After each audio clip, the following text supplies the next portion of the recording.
Hello everyone, welcome to नैक GS classes. आज की इस क्लास में हम किसी टॉपिक को सब्जेक्ट के टॉपिक को कवर नहीं करेंगे। आज हम जो स्टेट सर्विस एग्जामिनेशन है उसके एग्जामिनेशन प्लानिंग और सिलेबस को हम डिस्कस करेंगे। तो चलिए हम स्टार्ट करते हैं। तो आपके सामने एक पीडीएफ दिख रहा होगा, उसी से हम देखते हैं सबसे पहले कि कैसा इसका एग्ज़ाम प्लानिंग है, परीक्षा योजना किस तरह है राज्य सेवा परीक्षा का। ठीक है, देखिए सबसे पहले तो राज्य सेवा परीक्षा में एक प्रारंभिक परीक्षा होती है जिसमें वस्तुनिष्ठ प्रकार के प्रश्न होते हैं। ठीक है, यहाँ पे आप देख सकते हैं ये वस्तुनिष्ठ जो प्रकार के प्रश्न है ना,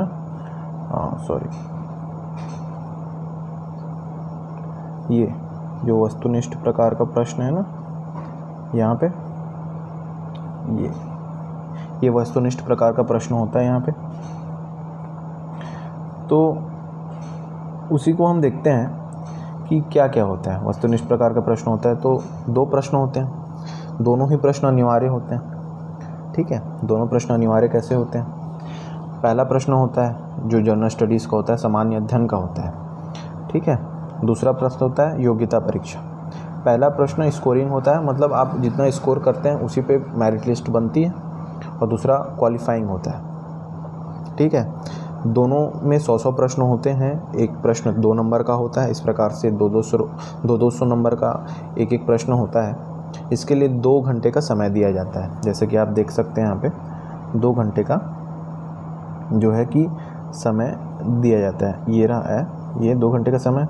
और माइनस मार्किंग भी होती है, आप देख सकते हैं यहाँ पे माइनस मार्किंग। ठीक है, माइनस मार्किंग होता है। एक गलत प्रश्न के लिए 1/3 अंक काट दिए जाते हैं। और ठीक है, और न्यूनतम अर्हता अंक भी होता है, ये भी इम्पोर्टेंट है। कैसे? देखिए कैसे, देखिए यहाँ पे आप पीडीएफ में देख सकते हैं कि प्रत्येक प्रश्न में अनारक्षित वर्ग के अभ्यर्थी को न्यूनतम 33% अंक प्राप्त करने हैं, और आरक्षित वर्ग के एवं जो हैंडीकैप्ड हैं, दिव्यांग हैं, उन अभ्यर्थियों को 23% अंक प्राप्त करना अनिवार्य होगा पहले प्रश्न पत्र में, प्रत्येक प्रश्न पत्र में। द्वितीय प्रश्न पत्र योग्यता परीक्षा, जैसे कि मैंने बताया है कि ये क्वालिफाइंग एग्जाम होता है। सेकेंड पेपर आपको बस पास होना है, लेकिन एक न्यूनतम अंक प्राप्त करने उसमें जरूरी है। ठीक है, और प्रारंभिक परीक्षा का जो अंक प्राप्त होता है ये भी केवल प्रारंभिक परीक्षा तक ही सीमित है, यह अंक मुख्य परीक्षा में नहीं जुड़ता है। ठीक है, अब हम देखते हैं कि मुख्य परीक्षा कैसे होती है। मुख्य परीक्षा एवं साक्षात्कार, तो कुल मिलाकर के 7 प्रश्न पत्र होते हैं।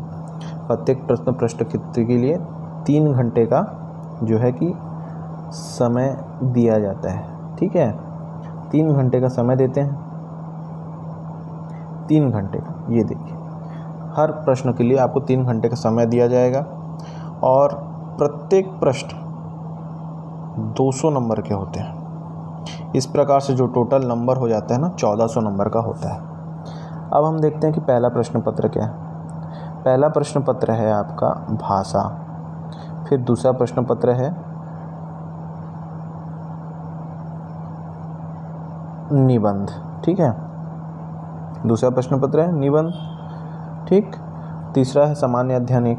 इसके बारे में हम डिटेलिंग से सिलेबस को देखेंगे आगे। इस प्रकार के 5 सामान्य अध्ययन के, पहला प्रश्न पत्र भाषा, दूसरा प्रश्न पत्र निबंध। ठीक है,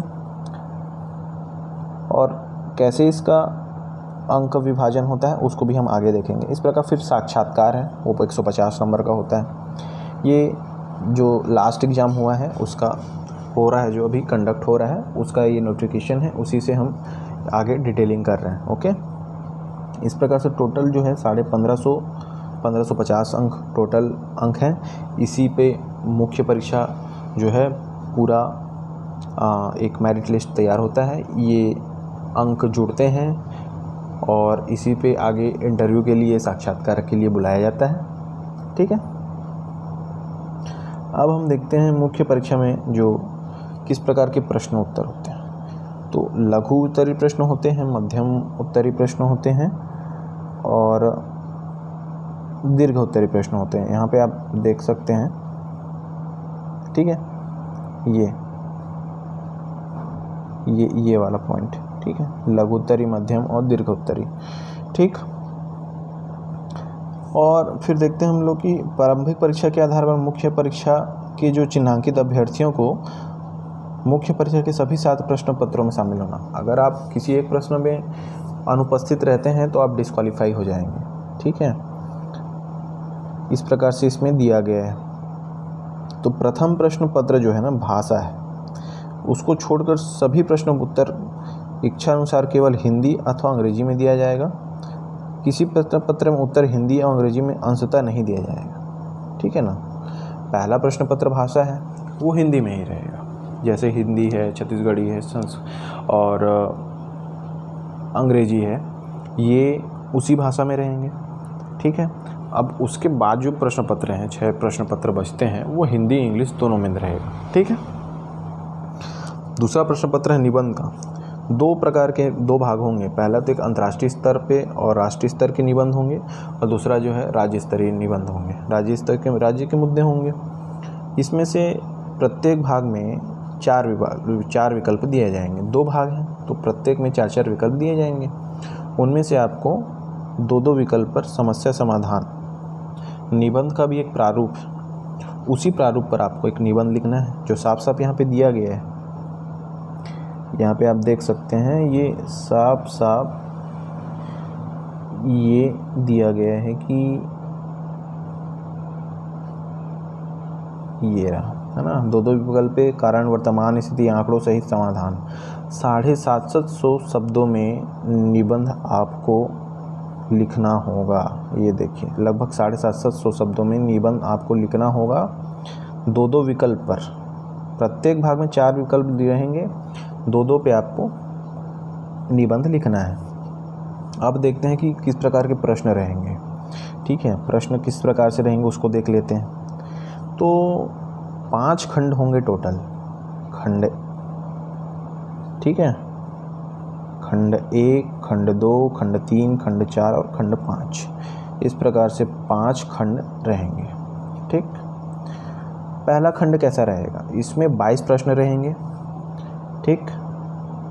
इसमें 22 प्रश्न रहेंगे टोटल, और सभी अनिवार्य प्रश्न हैं, उत्तर देना ही देना है, और एक प्रश्न 2 नंबर का होगा। इस प्रकार से टोटल इस खंड में 44 नंबर होंगे। इसकी एक शब्द सीमा है, प्रत्येक प्रश्न को आपको 30-30 शब्दों के भीतर लिखना होगा, ठीक। दूसरा खंड है जिसमें 13 प्रश्न दिए जाएंगे, ठीक। ये वाला खंड, इसमें 13 प्रश्न दिए जाएंगे, सभी प्रश्नों का उत्तर देना होगा, ठीक। प्रत्येक प्रश्न के लिए यहाँ पे 4 अंक होंगे। इस प्रकार से टोटल जो अंक होगा आपका वो है 52, ठीक। 52 नंबर का प्रश्न है, ओके। 52 अंकों का ये प्रश्न, 52 अंक होंगे टोटल इस खंड में। यहाँ पे भी शब्द सीमा है, कितनी शब्द सीमा है? 60 शब्दों की, ठीक। उसके बाद है, हम देखते हैं खंड 3। खंड 3 को देखते हैं हम, ठीक। खंड 3 में क्या है? इसमें 8 प्रश्न होंगे, इसमें भी सभी प्रश्नों का उत्तर देना होगा। एक प्रश्न 8 अंक का होगा। इस प्रकार से इस खंड में 64 अंक होंगे टोटल। 8 प्रश्न दिए जाएंगे, 8 अंक होगा एक नंबर पर, तो 64 होंगे टोटल नंबर, ओके। यहाँ पे भी शब्द सीमा है, कितनी शब्द सीमा है? देखिए 100 शब्दों की सीमा है, ठीक। अब खंड 4 पे आते हैं। खंड 4 में भाग 2 से कुल 2 प्रश्न होंगे, इसमें केवल एक प्रश्न का ही उत्तर देना होगा, ठीक। एक प्रश्न का उत्तर हम देंगे। ये रहा, ये देखिए, ये वाला भाग, ठीक।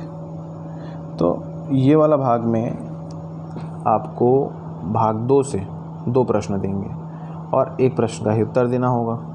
इस खंड के लिए अधिकतम 10 अंक होंगे, ठीक। 10 अंक होंगे। अब प्रश्नों की उत्तर की जो सीमा है 125 शब्द की होगी। इसमें केवल भाग 2 से ही प्रश्न पूछा जाएगा। सिलेबस है आगे, उससे हम देखेंगे, ठीक। अब खंड 5 को देखते हैं। इसमें भाग 1 और भाग 3 से 2-2 प्रश्न दिए जाएंगे। खंड 4 में भाग 2 से प्रश्न तो दे चुका है। अब खंड जो 5 है उसमें भाग 1 और भाग 3 से 2-2 प्रश्न दिए जाएंगे। इसमें से अब 2 भाग हैं तो हर भाग से आपको एक एक प्रश्न दिया जाएगा, एक एक प्रश्न का उत्तर ही देना है। मतलब और करके दिया होगा, अथवा करके एक प्रश्न अथवा फिर दूसरा प्रश्न, एक भाग हो गया। वैसे ही दूसरे भाग में ऐसे दिया जाएगा, तो एक एक प्रश्न का उत्तर आपको देना है। प्रत्येक प्रश्न हेतु 15 अंक होगा। हर भाग में आपको 15-15 अंक मिलेंगे। इस प्रकार से टोटल जो नंबर होगा 30 नंबर होगा। यहाँ पे शब्द की जो सीमा है 175 शब्द, मतलब यही अधिकतम सीमा है इस प्रश्न में। ये कोई भी प्रश्न पत्र होगा उसमें जो सबसे ज़्यादा शब्दों सीमा वाली जो प्रश्न होगी वो 175 नंबर की। ठीक, अब हम देखते हैं प्रारंभिक परीक्षा का सिलेबस।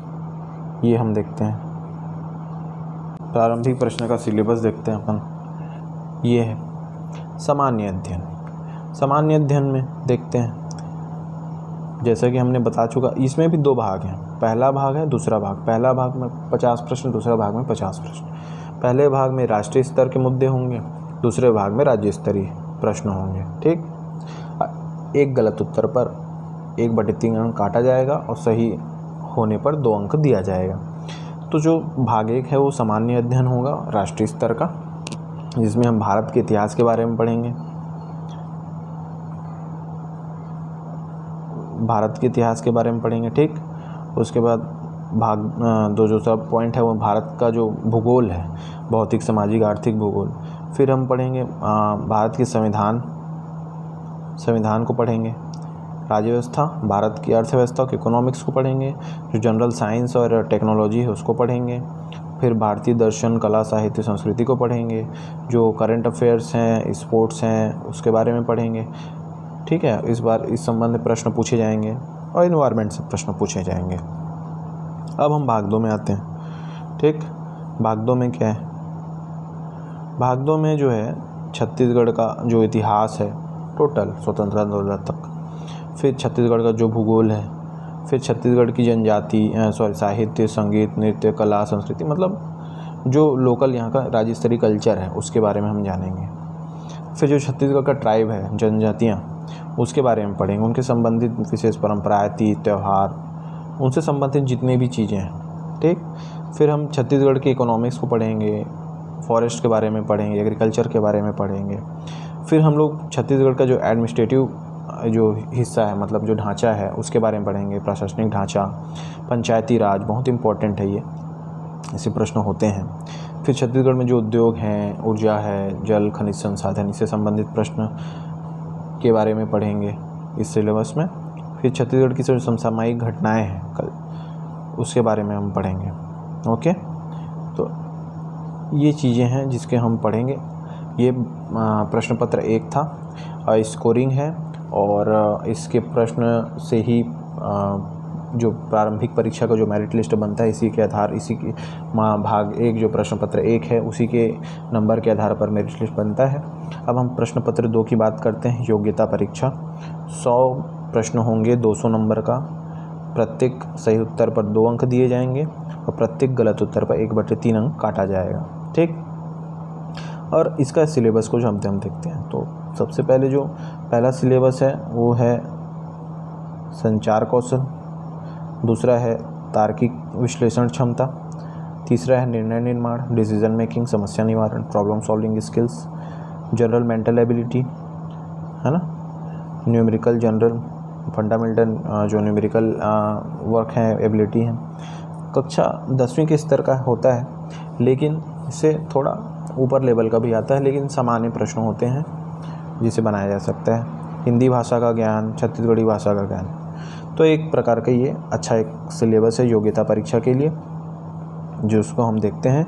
ये एक क्वालिफाइंग प्रश्न पत्र होता है जिसमें आपको एक न्यूनतम 33% अंक प्राप्त करना होता है। ठीक, अब हम जो मुख्य परीक्षा है उसके सिलेबस को देखते हैं। प्रश्न पत्र 1, जैसे कि हमने पहले देखा है कि जो पढ़ा भी कि सामान्य हिंदी, जनरल इंग्लिश और छत्तीसगढ़ी भाषा, ये 3 भाषाएं हैं जिसको हमको पढ़ना है। ये जिस प्रश्न पत्र जो भाषा में है उसी भाषा में ये प्रश्न उपलब्ध होंगे। ना, जो 2 बाईलिंगुअल लैंग्वेज में उपलब्ध नहीं होगा ये। ठीक है, अब हम प्रश्न पत्र 1 के बारे में डिटेल से जानते हैं। पहला क्या है? सामान्य हिंदी। सामान्य हिंदी, ठीक है। अब सामान्य हिंदी को हम देखते हैं। सामान्य हिंदी में क्या है? हमको एक अच्छा सिलेबस है जिसमें भाषा, बहु, संक्षिप्त लेखन, पर्यायवाची, विलोम शब्द, ये बहुत सारे समास, संधि और हिंदी साहित्य का जो इतिहास है, काल विभाजन है, उनके साहित्यकार हैं, छत्तीसगढ़ी के साहित्यकार हैं, गद्यांश, पद्यांश, विज्ञापन, प्रपत्र, परिपत्र, ये बहुत सारी जो एक अच्छा सिलेबस है ये, इसको हमको पढ़ना है। ठीक है, इसको हमको पढ़ना है। वैसे ही जनरल इंग्लिश है। जनरल इंग्लिश में अगर हम देखें तो इसमें भी एक अच्छा सिलेबस है।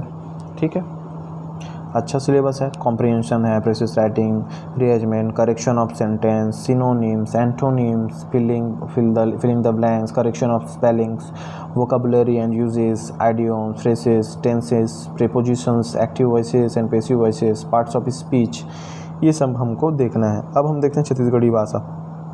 छत्तीसगढ़ी भाषा से संबंधित जितनी चीज़ें हैं, जितनी ग्रामर्स हैं और उसके इतिहास, इस सब के बारे में छत्तीसगढ़ी भाषा में देखते हैं। उस प्रकार से फिर हम प्रश्न पत्र 2 में देखते हैं। पहला, अंतर्राष्ट्रीय और राष्ट्रीय स्तर के मुद्दे, भाग 1। इससे संबंधित 2 निबंध हमको लिखने होंगे 750 शब्दों में। और दूसरा भाग है छत्तीसगढ़ राज्य स्तर के मुद्दे। इससे भी हमको 750 शब्दों में निबंध लिखना होगा। इसके भी 50 अंक होंगे प्रत्येक मुद्दे पर। प्रत्येक भाग में 100 नंबर होगा। 200 नंबर का ये प्रश्न पत्र है। अब हम आते हैं प्रश्न पत्र 3 पे। इसके 3 भाग हैं। जैसे कि हम बता रहे थे कि ये जो पहला भाग होगा वो 75 नंबर का होगा। जो दूसरा भाग होगा ये पहला भाग जो है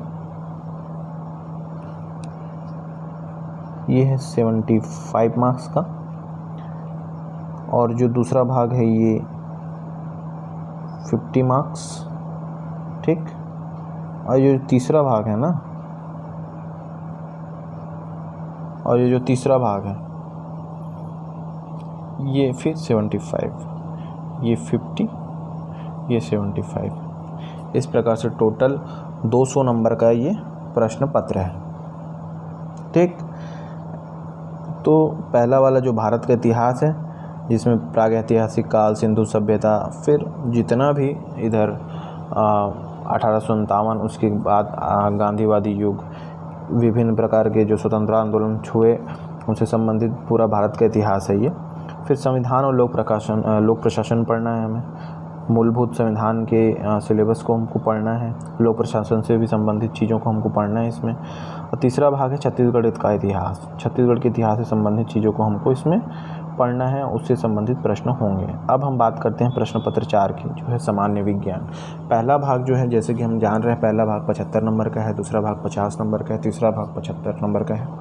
तो जो सामान्य विज्ञान है इसमें फिजिक्स, केमिस्ट्री और बायोलॉजी, ये 3 विषयों को हमको पढ़ना है। फिर हम भाग 2 में देखते हैं योग्यता परीक्षण, तार्किक योग्यता और बुद्धिमत्ता परीक्षण। ठीक है, उससे संबंधित चीज़ों को हमको यहाँ पे जानना है। और इसका जो भाग 3 है, अप्लाइड और व्यवहारिक विज्ञान, ये एक नया है। इसमें भी बहुत सारे सब्जेक्ट्स हैं, मुद्दे हैं, उनको हमको जानना है, जैसे सूचना प्रौद्योगिकी, कंप्यूटर, उससे संबंधित चीज़ें, ऊर्जा संसाधन, जो भारत में वर्तमान विज्ञान प्रौद्योगिकी का विकास है, कृषि का विभव है, भारत का जैव भौगोलिक वर्गीकरण है। इसमें बहुत सारी चीज़ें हैं, व्यवहारिक चीज़ें हैं, व्यवहारिक विज्ञान है। उसी से संबंधित एक टॉपिक सिलेबस तैयार किया गया है, उससे संबंधित चीज़ों को हमको पढ़ना है इसमें। ठीक है, अब हम बात करते हैं प्रश्न पत्र 5 की। प्रश्न पत्र 5 में हम क्या देखते हैं? प्रश्न पत्र 5 में हम देखते हैं पहला भाग जो है भारत एवं छत्तीसगढ़ की अर्थव्यवस्था। भारत की अर्थव्यवस्था को भी हमको जानना है और छत्तीसगढ़ की अर्थव्यवस्था को भी हमको जानना है। ठीक है, तो इसमें हम उससे संबंधित चीज़ों को हम देखते हैं। ठीक, और जो दूसरा भाग है इसका, वो है भारत का भूगोल। बहुत इम्पोर्टेंट है, पहले नहीं था, अब है। तो भारत का भूगोल, भारत की भौतिक विशेषताएं, स्थिति, विस्तार, फिर मानव भूगोल है, ठीक है। फिर इन सब चीज़ों को हमको देखना है। फिर हम बात करते हैं छत्तीसगढ़ के भूगोल की। भाग 3 छत्तीसगढ़ का जो भूगोल है, छत्तीसगढ़ की जो भौतिक विशेषताएं हैं, स्थिति है, विस्तार है, भूगर्भिक संरचना है, ठीक है। छत्तीसगढ़ से संबंधित भूगोल को हमको जानना है। अब हम बात करते हैं प्रश्न पत्र 6 की। पहला भाग है दर्शन शास्त्र, इसमें संबंधित चीज़ों को पढ़ना है। दूसरा भाग है इसका समाजशास्त्र, और तीसरा भाग है जो है छत्तीसगढ़ सामाजिक परिदृश्य, ठीक। अब हम बात करते हैं प्रश्न पत्र 7 की, जो बहुत नया है, पहले नहीं था। अब भाग 1 में कल्याणकारी विकासात्मक कार्यक्रम एवं कानून, सामाजिक एवं महत्वपूर्ण विधान भाग 1 की संबंधित है ना। भारतीय समाज, सामाजिक बदलाव, सामाजिक मानवाधिकार, विभिन्न प्रकार की जो अधिनियम हैं बनाए गए हैं, जैसे घरेलू हिंसा से संबंधित, सिविल अधिकार संबंधित, अनुसूचित जनजातियों से संबंधित, सूचना का अधिकार अधिनियम, उपभोक्ता संरक्षण अधिनियम, ये राष्ट्रीय स्तर के मुद्दे हैं। छत्तीसगढ़ के संबंध में जो छत्तीसगढ़ में जो प्रचलित हैं विभिन्न नियम अधिनियम, उनसे संबंधित चीज़ों को हमको पढ़ना है। फिर छत्तीसगढ़ शासन की जो कल्याणकारी योजना है हम उसको देखना है। फिर हम भाग 2 में देखते हैं प्रश्न पत्र 7 में अंतर्राष्ट्रीय एवं राष्ट्रीय खेल घटनाएं एवं संगठन। इसमें हम संयुक्त राष्ट्र उनके सहयोगी संगठनों के बारे में, जो IMF है उसके बारे में, वर्ल्ड बैंक के बारे में, एशियन बैंक, सार्क, ब्रिक्स, जो बहुत सारे अंतर्राष्ट्रीय समूह जो भारत से संबंधित हैं, और राष्ट्रीय अंतर्राष्ट्रीय खेल एवं प्रतियोगिताओं के बारे में हमको जानना है। और भाग 3 में जो है हम अंतर्राष्ट्रीय एवं राष्ट्रीय शैक्षणिक संस्थाओं एवं मानव विकास में उनका योगदान के बारे में पढ़ेंगे। इसमें मानव संसाधन नियोजिता, उत्पादकता, रोजगार, शैक्षिक अनुसंधान, विश्वविद्यालय अनुदान आयोग, अखिल भारतीय तकनीकी शिक्षा AICTE, राष्ट्रीय शिक्षा परिषद, राष्ट्रीय व्यावसायिक शिक्षा परिषद, इन सब जो विभिन्न मुद्दे हैं अंतर्राष्ट्रीय राष्ट्रीय शैक्षणिक संस्थानों के बारे में और मानव विकास से उसका क्या संबंध है, इससे संबंधित ये सिलेबस है, उससे संबंधित प्रश्न पूछे जाएंगे, इनको हमको देखना है। तो इस प्रकार से हमने आज के इस क्लास में छत्तीसगढ़ जो स्टेट सर्विस के एग्जामिनेशन है, राज्य सिविल सेवा की जो परीक्षा है, उसकी परीक्षा योजना और सिलेबस को हमने डिटेल से जाना है। आई होप आप लोगों को अच्छे से समझ में आ गया होगा और आपके लिए महत्वपूर्ण रहा होगा। Thank you.